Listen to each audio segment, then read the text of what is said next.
What's going on, ladies and gentlemen? Welcome in. It's Sunday night.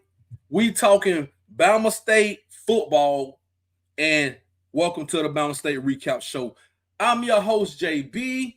I know the time may have thrown some of you guys off. It's 8 p.m. Central Time. We normally go 6:30 on a Sunday, but it's been a long day, long weekend to be exact for Bama State sports, preferably Bama State men's tackle football and women's flag football. So I'm still here. And I want to thank everybody for joining the show, even though it's a little late on the Sunday night.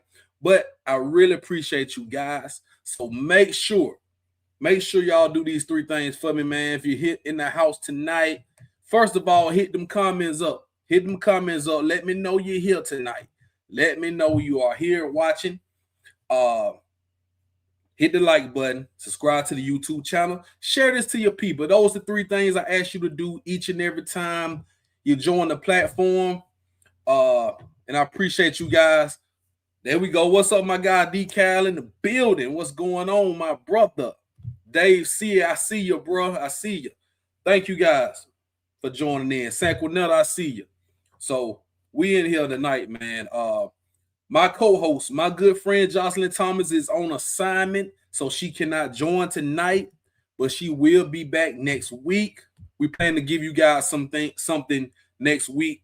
I know we won't have a recap show because it's spring break for Alabama State next week, so it won't be any scrimmage games or any flag football games next weekend. But I promise to give you guys some content coming up next week, and then we still have a lot to talk about, because we got some big events coming up for the spring. Speaking of one of the big events, I'm going to actually highlight tonight on the show that I just got notification of. But we're going to talk about that in a minute. Let's do the sponsors, because I got a lot to talk about, and I don't want to keep you guys too long tonight. So let's go with the sponsors. First of all, we are sponsored by Jack Ingram, Mercedes-Benz. If you're in the market for a Benz, any pre-owned vehicle, new or used, you can check out the location at 217 Eastern Boulevard, Montgomery, Alabama, or you can check out the inventory at the website, jackingrammercedes.com. Proud sponsor of the Sports Talking with JB Podcast Network. We are also sponsored by my favorite, your favorite apparel brand when it comes to the HBCU, the YardApparelBrand.com. And we got some exclusive stuff that just hit. I just got notified of. First of all, got the throwback Hornet tee. I got mine. Is on the way. It's coming. And shout out to my guy Demetrius Mickles for always lacing me up. I got the 1867. This was the homecoming shirt from last season. But without further ado, and I put this in the description of this show. So after the show, you can go in the descriptions and check out. He got a special going on. He got a special. The Lincoln Normal. Let me move this off the screen so you guys can see it. The Lincoln Normal Cable Knit Varsity jacket. It's right there, man. So this is a special item, exclusive right here. That's the front. This is the back. And he's doing pre-orders. From here to the end of the month, you can get it for $100. All you got to do is hit the link in the description. It'll take you right to where you can pre-order. If you wait till after the 31st, then it's going to go up about $25. So you can save you about $25 if you want to get your pre-order in right now. The Lincoln Normal Cable Knit Varsity. That's right there, man. And you see, we got it right there. Those are going to be hot because it's not going to be a lot of those. So you might want to go ahead and put your order in to get you one of those right there. That's the front. That's the back right there. So if you don't know what Lincoln Normal is, do your research. That's what Alabama State University was before it became Alabama State University. All right. So we going way back, 1867, way back. And shout out to my guy Demetrius Mickles, man. He does great, puts great product out. I stand by it like Blue Magic, the Yard Apparel brand. So go to the website, check them out.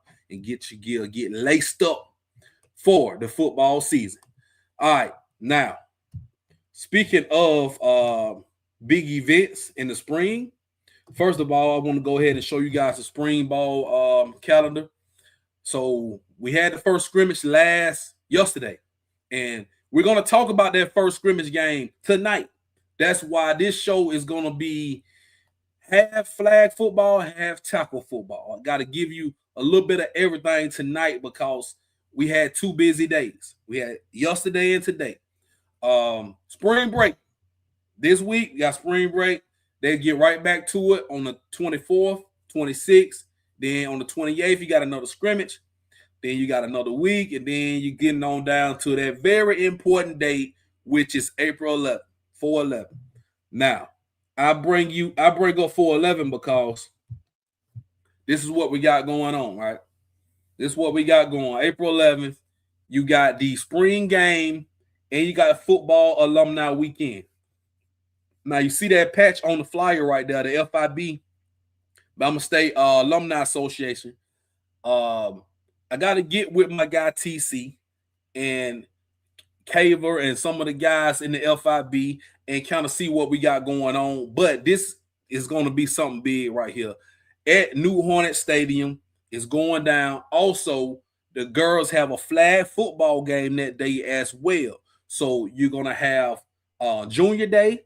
You're going to have the black and gold game. You're going to have football alumni weekend. And you're going to have the final home game for the flag football team. So it's going to be a lot going on. Yes, Spring Connection Day as well. A lot going on right there on April 11th. So make sure you mark your calendars, man. I'm going to keep you guys posted every time we get on here and do a show. And as much information as I can find, I'm going to relay it to you guys. But make sure you clear your calendar for April 11th for sure, because it's definitely going down at Bama State. Now, speaking of at Bama State and speaking of going down, the spring game went down on Saturday, and I want to talk about that. Oh, also, Eddie Robinson got some camps too, man, for the summer. So you want to get signed up, prospect camp, June 13th. He got 7-on-7 counts on the 16th. Then he got his second prospect count on July 10th right there. So you want to come on, get signed up for these football camps in the summer. They are always good. I always like going to these camps, and I will be there at these camps as well. So if you know some high school guys may be interested, want to get a good look, want Coach E. Rob to get a good look at them, come out here and compete. This is where you need to be at, man. Coach Eddie Robinson's football camps. All right. Now, let's get to it, y'all. Let's get to it. Now, I got notes.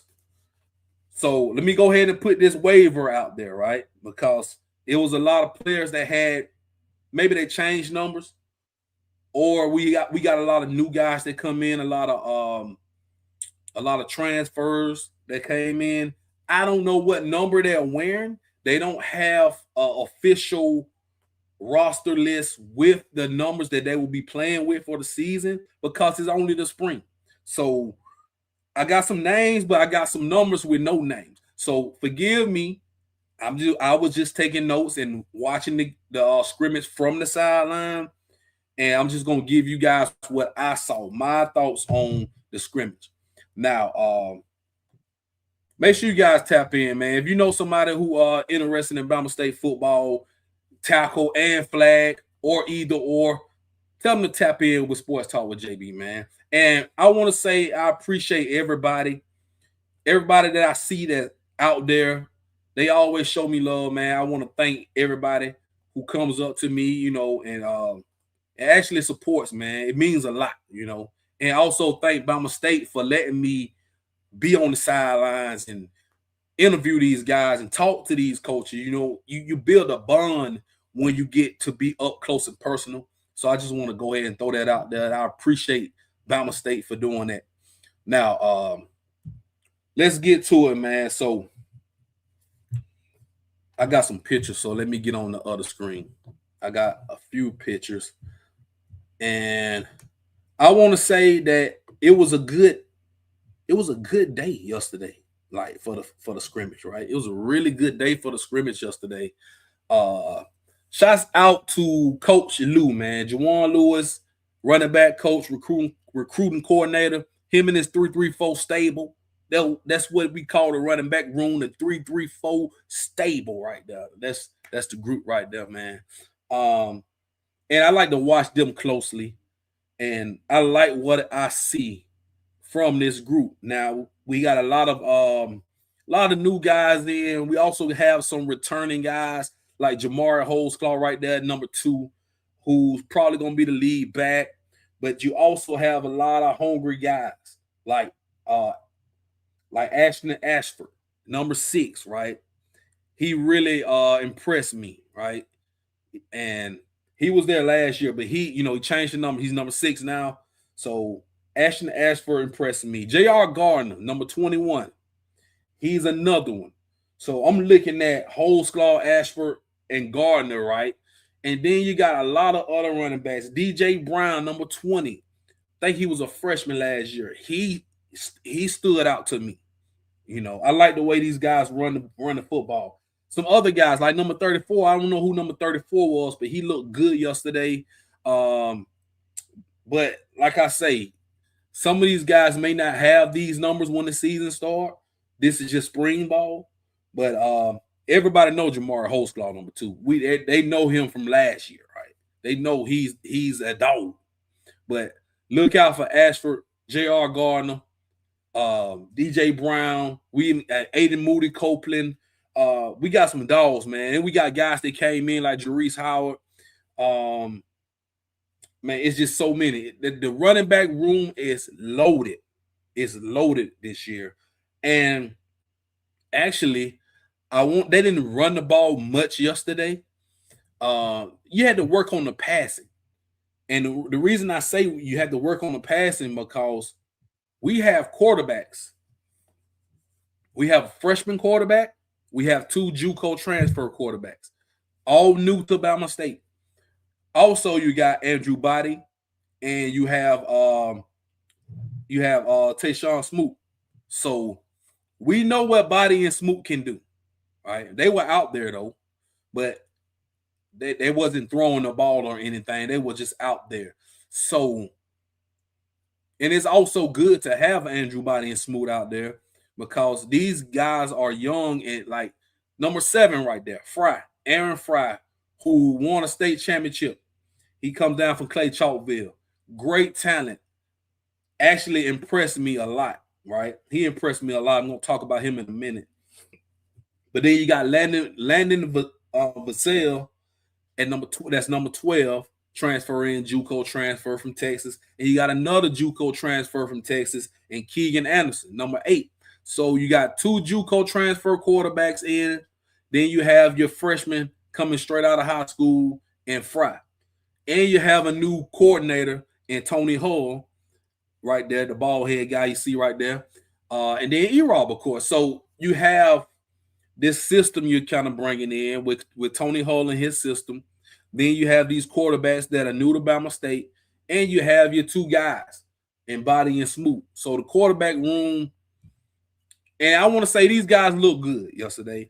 It was a little up and down because it's a lot of newness. A lot of newness. You have to get familiar. Wide receivers have to get familiar with the quarterbacks, how they run the routes. That's what practice is for. That's what scrimmages are for. You get all that worked out in the spring and the summer and get ready for the fall.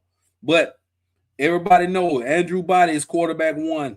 He's healthy, right? Smoot's quarterback 2. He's healthy. So these guys are, and I'm glad that they're working and getting these reps. I actually got to talk to these kids yesterday after the scrimmage, and they are very humble kids, willing to learn, excited to be in this situation, and the JUCO kids excited to be here at a Division I school at Bama State under Eddie Robinson, under Coach Hull, right?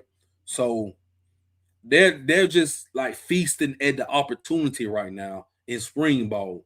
But everything that you work on right now is going to pay off in the long run. So The strengths in the program, ladies and gentlemen. You know that.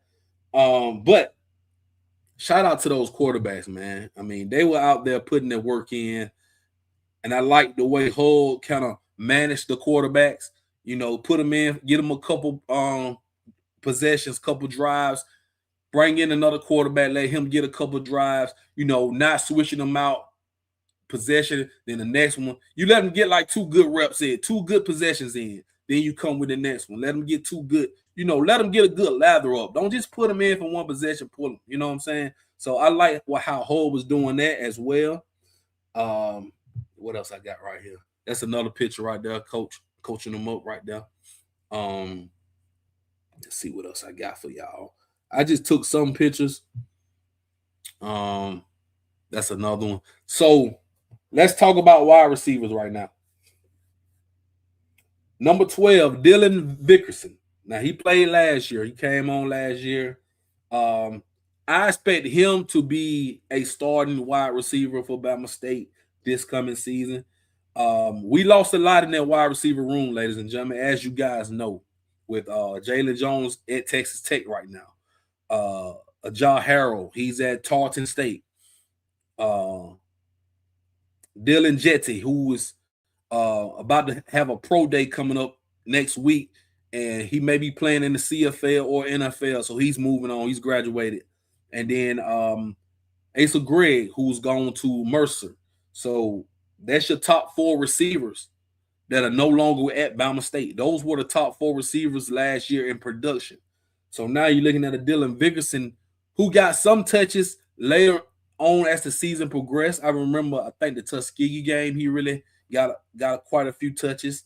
Some of those games late down in the at the end of back half of the season.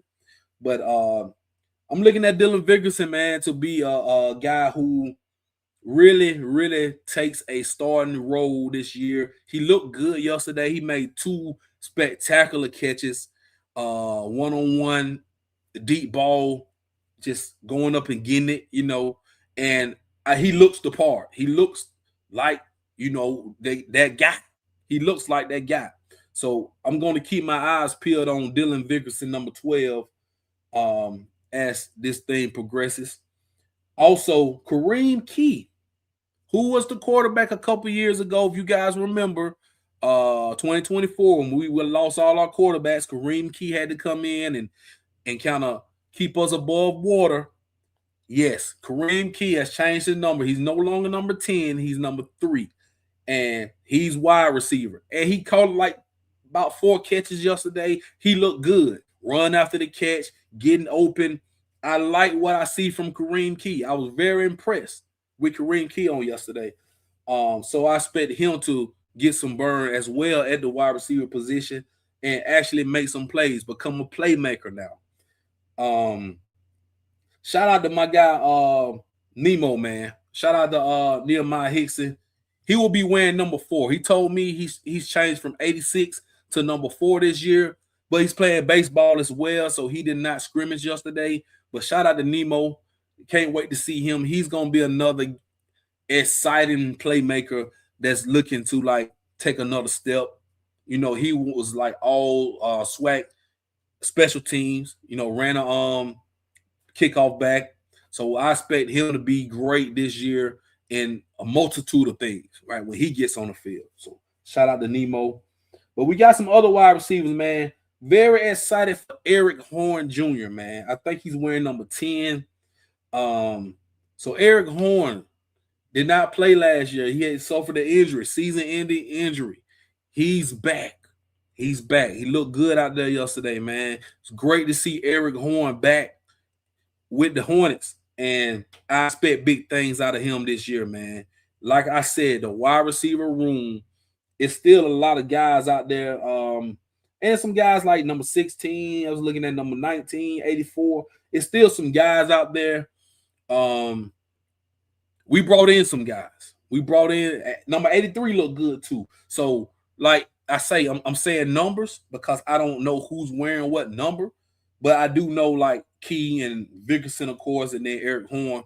But the wide receiver room is, I don't want to say it's loaded, but it's a lot of guys who's gonna get some opportunities, and it's opportunities there to be had because you got to replace so much production from that 2025 Bama State team that averaged 41 points a game. So much production you got to replace. So I'm looking at this wide receiver like who's gonna get it, right? Who's gonna eat? Who's gonna come to the table and eat? And that's exactly what we're looking for. O-line, the O-line group, we had some guys that did not participate, but all in all, I like the O-line group. I think Elijah Baker, who was All-American, right? He didn't participate yesterday. But Elijah Baker, man, listen, we just have to build that O-line. I think Desmond Penn is back, if I'm not mistaken. So we got some guys back. Elijah Walker is recovering. He'll be back. Big Philip McLean. Trying to think.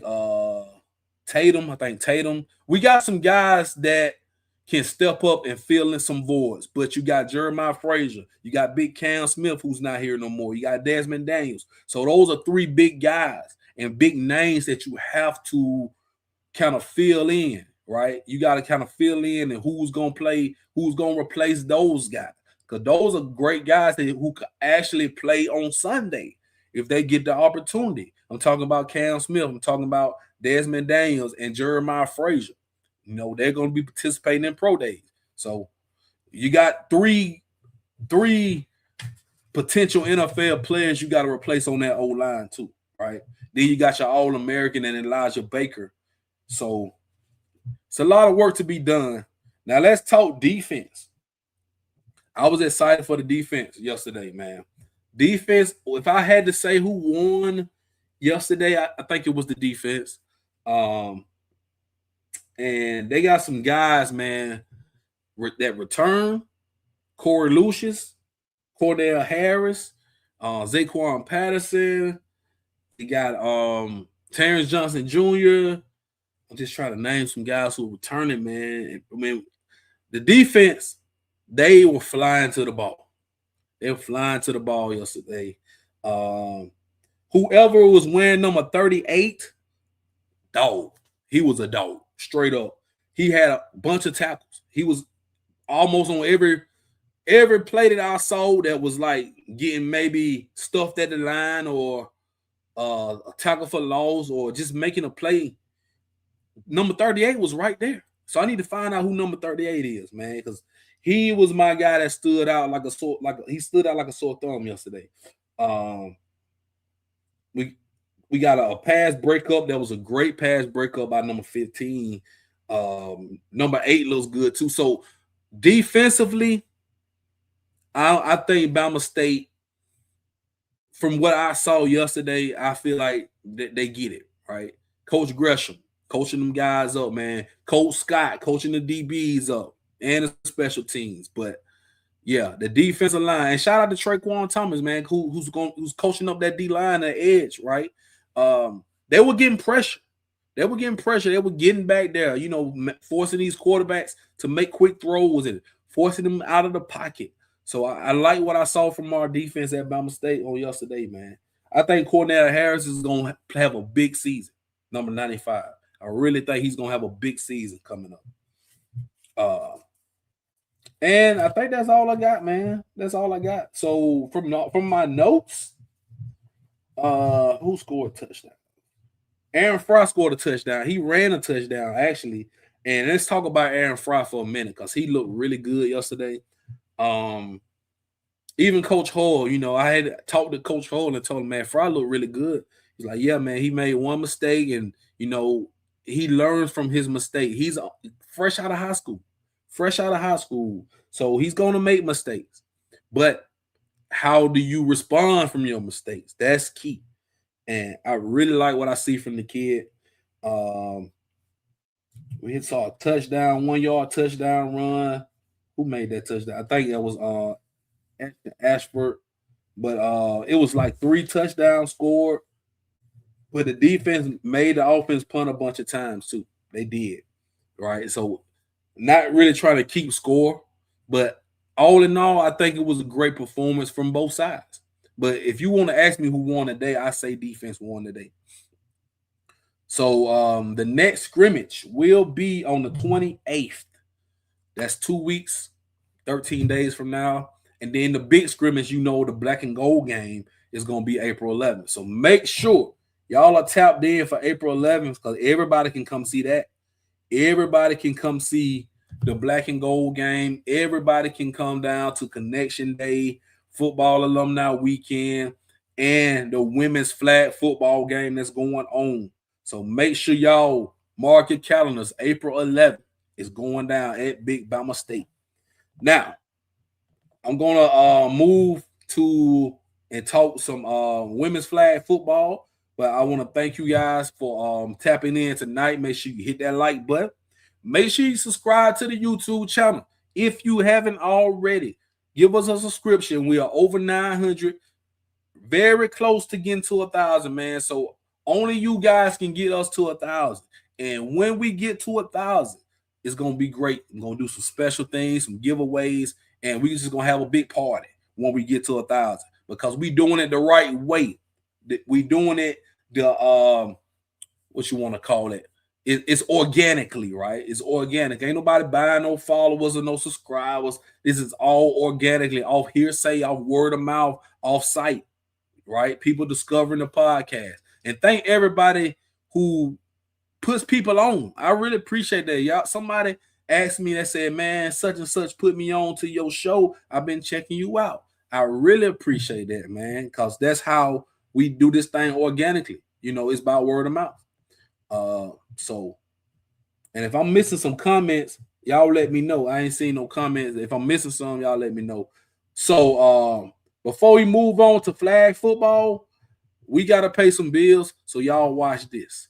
Sports Talking with JB is sponsored by Jack Ingram Mercedes-Benz, since 1959 serving the greater Montgomery area, from C-classes to GLEs, and everything in between. Visit them at 217 Eastern Boulevard, Montgomery, Alabama. Come test drive a new Benz today. At Jack Ingram Mercedes-Benz, it's time to love what you drive.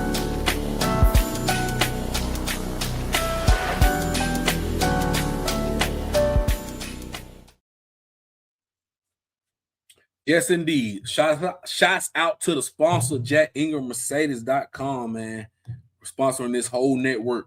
Now, let's get to flag football, ladies and gentlemen. Today was a good day. Great weather for football, actually. So let's put this on the these were the two games we played. So we played at Huntington College, 11 a.m. That was the first game. Then we played Hendrix College. That was the second game. So let's talk about the first game. Bama State at Huntington. And this is not, I'm not going to go into so much detail, but I got some notes. So I'm going to let you guys know what happened. I got some pictures and whatnot. And I just want to give you guys a feel of what happened today, man. Just a feel. It was a great game. The Huntington game, and shout out to Huntington. They played ball, right? The game could have went either way. Bama State, if you're Bama State, you're looking at this like, man, we beat ourselves, right? If you're looking at Huntington, like they came to play ball. But if I had to summarize it, I think if Bama State would have got off to a better start, because they got it going later. They rallied, could have won the game. But it was 18-14 at Huntington. They got the job done. Bama State scored late, and Huntington got the ball back like less than 2 minutes, got a first down, and just ran the clock out because it was, you couldn't stop the clock no more after you call it timeout, and that's it. So, but both schools, it's a lot of talent on that field. Got to give Huntington credit. Bama State, they have the talent, and just a couple plays here and there. The game was had. But a couple plays here and there could have went either way. First possession, we punted, and they ran a punt return touchdown. So before the Huntington Holtz offense got on the field, they had 6-0 lead because we punted the ball after the first possession, and they ran it back. So you already in the whole 6-0 early. ASU come back, you got Jasmine Dunn that was cooking. Shout out to number 3, Sierra Wine. She came back from concussion and played ball today. So shout out to her. It was great to see her back on the field today. And she caught some passes. She did really good. We had a couple incompletions on that drive. Then you got the fourth down, turnover on downs. Very next possession, 100 gets their offense on the field. You had a pass intercepted by number 5, Shelby Schaefer for Bama State. Puts Bama State back in position. We go 3 and out. We punt. End of the first quarter is 6-0. Going to the second quarter, we had a sack by number 25, Talia Brown. Put them back. Once they got the ball, they could not get a first down, turnover on downs. Bama State gets the ball. We throw an interception. It goes back to Huntington. Another 3 and out punt. So they get a deep ball completion to number 19, Carlise Russell, I believe. And then the quarterback, number 17, Kennedy Young. She ran for a touchdown. And at this point, it's 12-0 Huntington Hawks. And I think it's still second quarter at this point, if I'm not mistaken. It is still second quarter. Bama State gets the ball. You get 2 passes to Jasmine Dunn. You get a big play down the field to Kilolo Westerland. Getting that red zone again. You get another turnover on downs. And that's the end of the quarter. So you 12-0 at halftime, right? So, and it's still anybody's game at that point because you score 2 touchdowns like that, you get the PAT, you take the lead. So, got to give Bama State's defense props. They did not give up a PAT, a point after, right? So you don't kick the field goal and flag. You get a play from the 5-yard line for 1 point, and then I think you get a play from the 10-yard line for 2 points. So they stopped them on those. So right now you're looking at, okay, we score, we right back in this thing.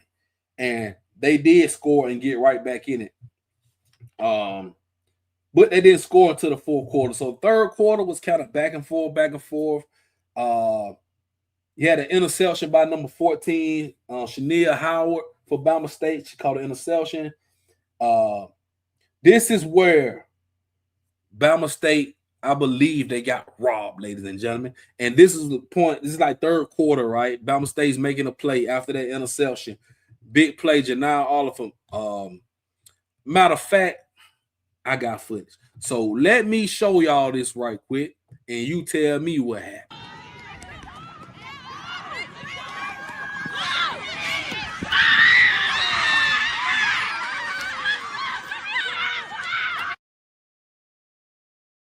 So that looked like touchdown, right? Let's play it again.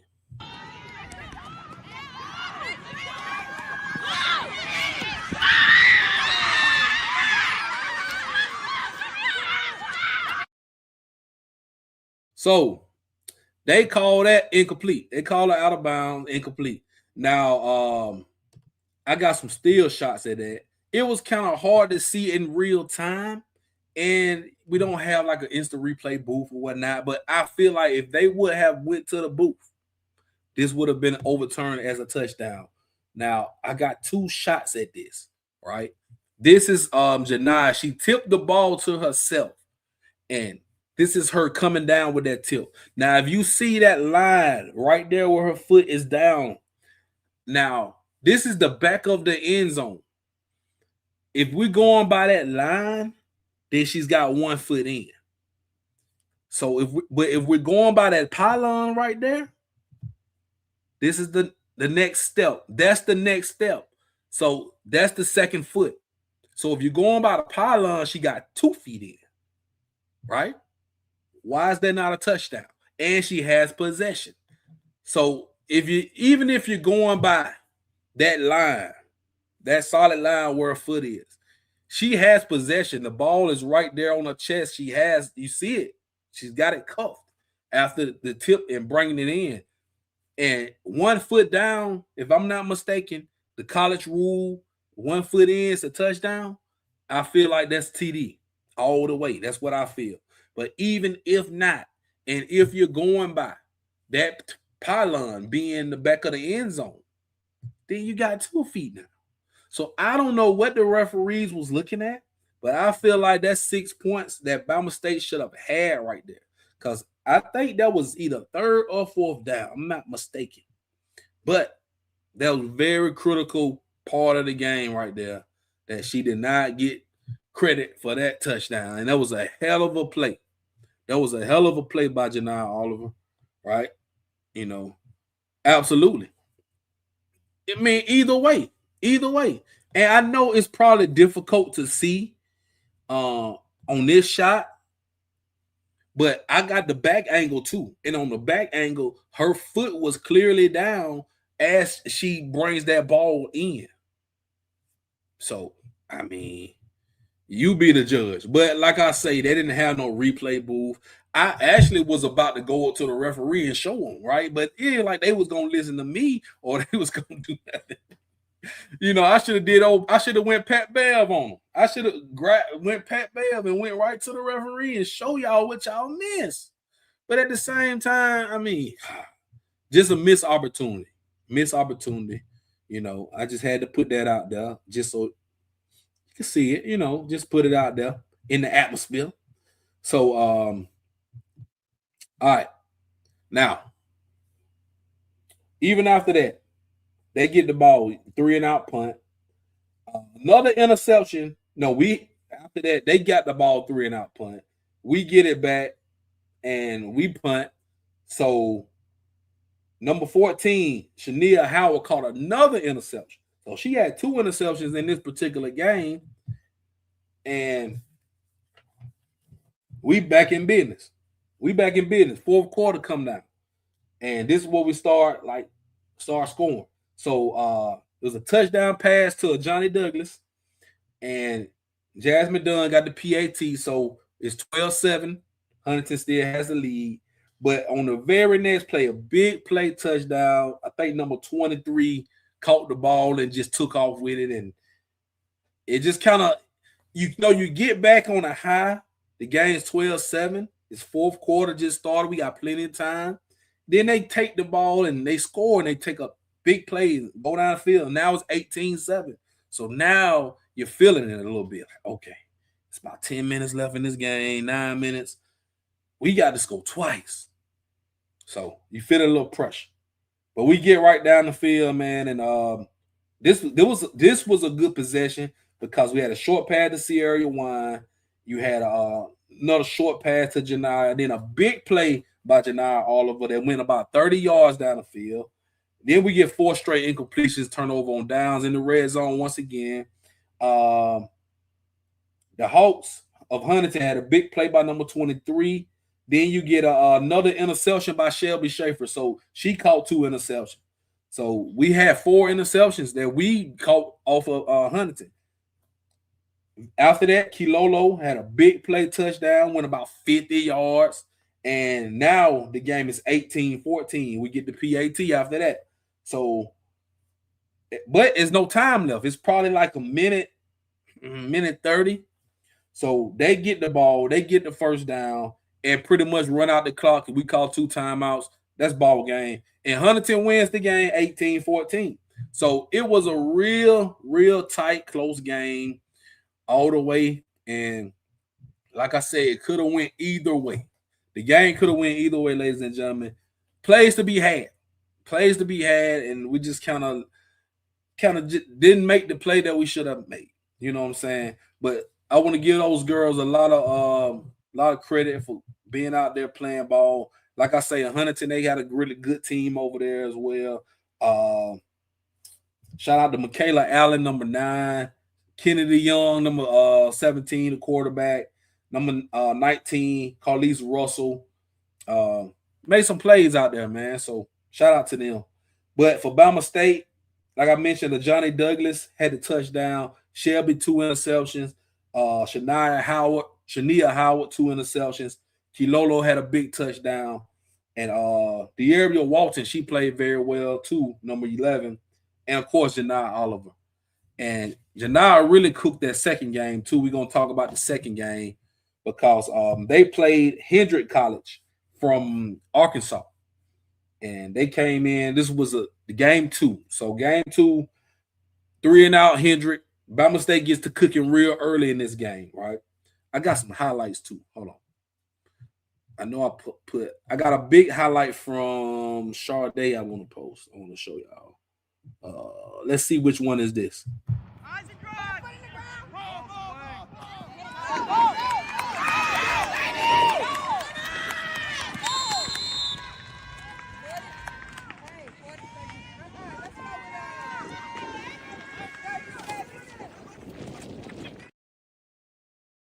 All right, so that was a touchdown right there from Janiyah Oliver right there. That was like toward the end, the back half of the game. She caught 2 touchdowns on the back half of the game, similar to that, like going away, catching that. So shout out to Janiyah Oliver for 2 touchdowns in the second game. She caught one early, she caught one late. I think she had 3 touchdowns, if I'm not mistaken, in that second game. I know Kilolo Wesleyan caught one and put us up 13-0. Shelby caught an interception in this game as well. So Shelby had like 3 interceptions. I got another play. This is the big play.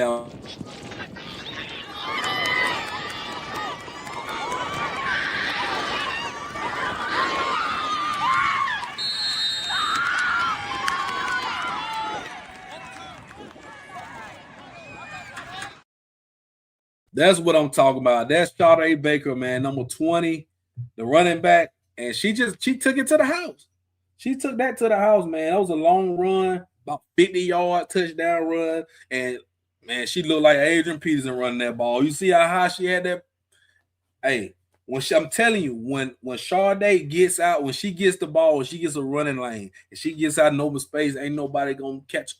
Nobody going to catch her because she knows how to run. She knows how to, like, move her hips and get a, elude the flag pull, so to speak, and she's just gonna get back. She gonna get there. So shout out to Sade Baker for that touchdown right there. Bama State kind of went up 25-0 in the first half of this game. They kind of imposed their will, so to speak.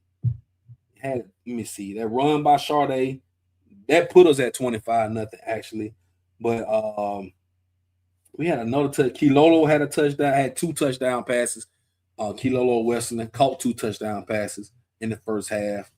So, and then we caught, like, Shania had 2 more touchdowns late. So, this game ended up being 39-6, Bama State.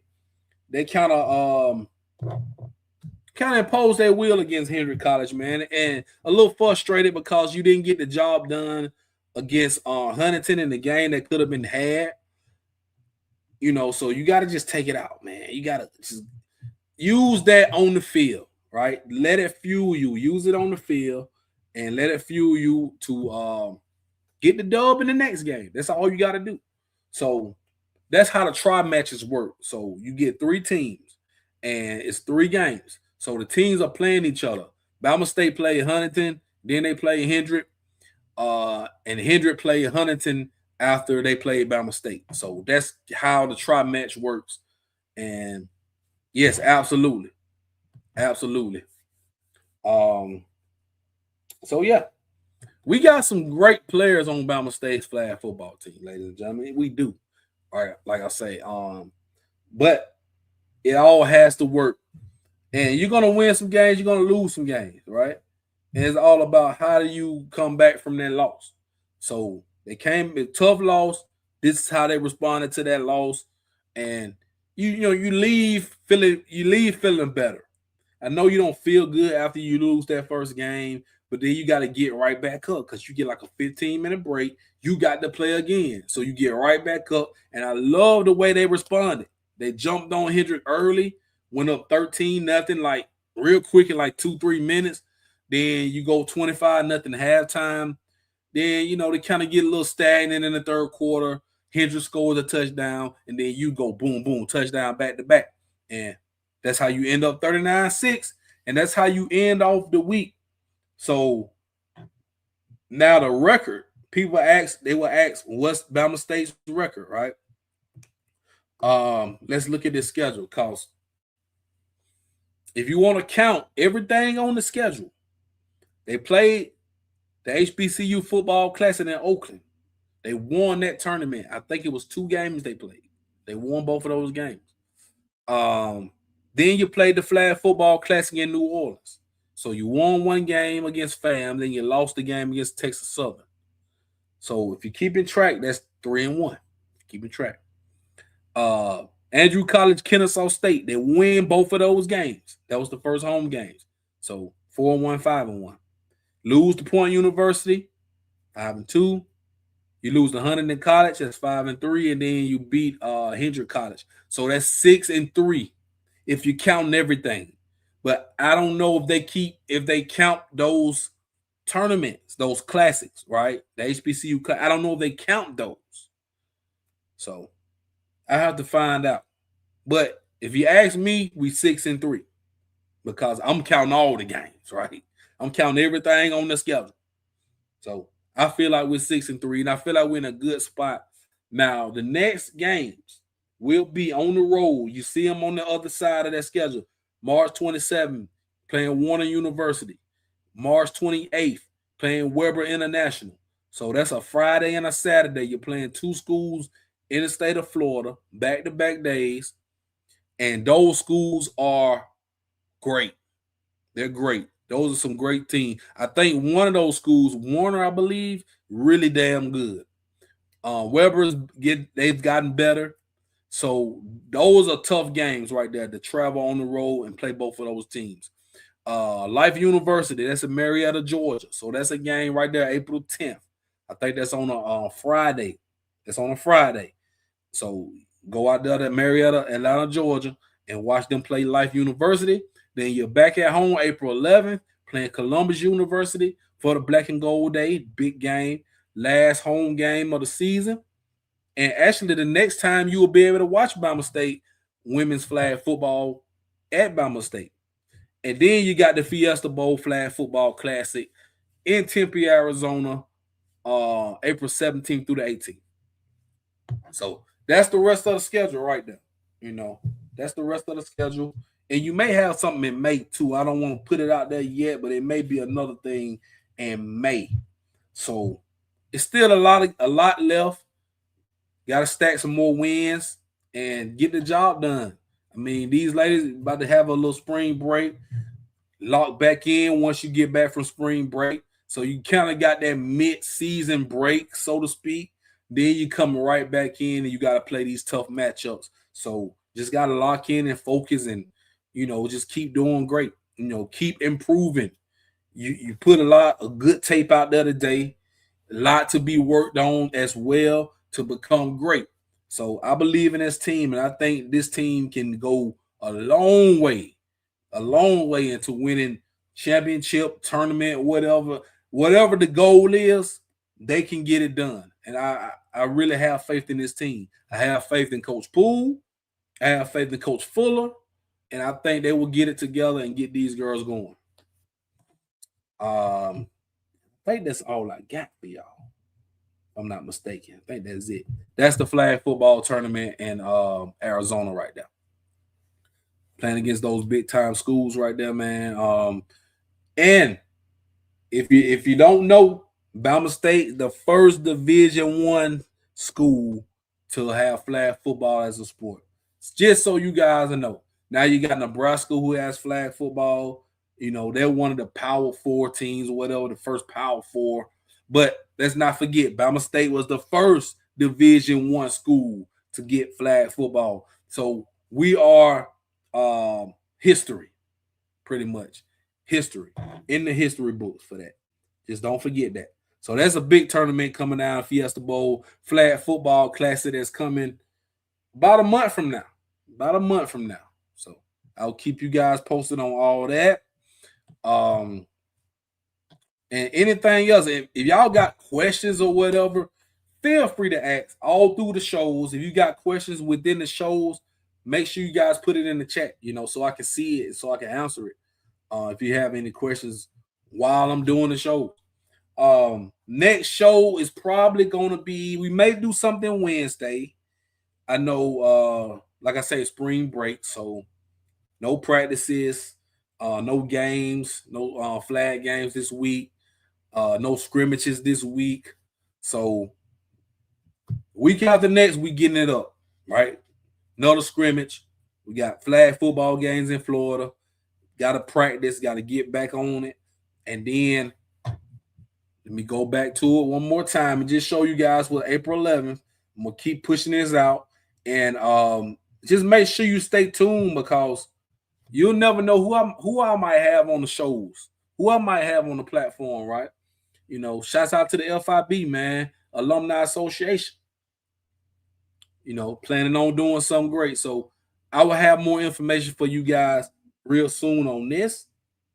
And like I say, if you see me, holler at me. I'm your boy. When it comes to Bama State football content, I'm your guy. And shout out to my dude Trey as well, man. He been getting a lot of love. Shouts out to Trey. Probably gonna have him on the show as well too pretty soon. So Jocelyn Thomas will be back with us. Yes, she will. Make sure you guys follow my co-host, Jocelyn Knows Sports. Make sure you follow her. She's coming back to talk flag football next week. And I think she's definitely gonna be at those Florida games, if I'm not mistaken. She's definitely gonna be at the Florida games. And we're planning something for the we're just planning stuff out. So we're gonna keep covering this second half, back half of the season. Appreciate you, Dave C, man. You know, one of my supporters. And Hornet Sam and everybody who comes and show up each and every week. I really appreciate you guys. Thank you, Sanquinetta. Appreciate you. And y'all just keep supporting, man. Just keep supporting. You know, it's much respected, and the love is much appreciated. It's much appreciated. Like I say, man, make sure y'all go into not the comments, the description of this show, and get you some Yard Apparel brand. Get you some Yard Apparel brand. Stand by like Blue Magic. And shout out to everybody else who out there doing their thing as well. I'm your boy JB, man. We about to get out of here. I appreciate y'all for watching the show. If you missed the live show, go back and watch the replay. And if you're watching the replay, give us a like, man, and put a comment down in the comment box. With all that being said, I'm your boy JB. I'll see y'all soon. Thank you for joining, and y'all have a great one.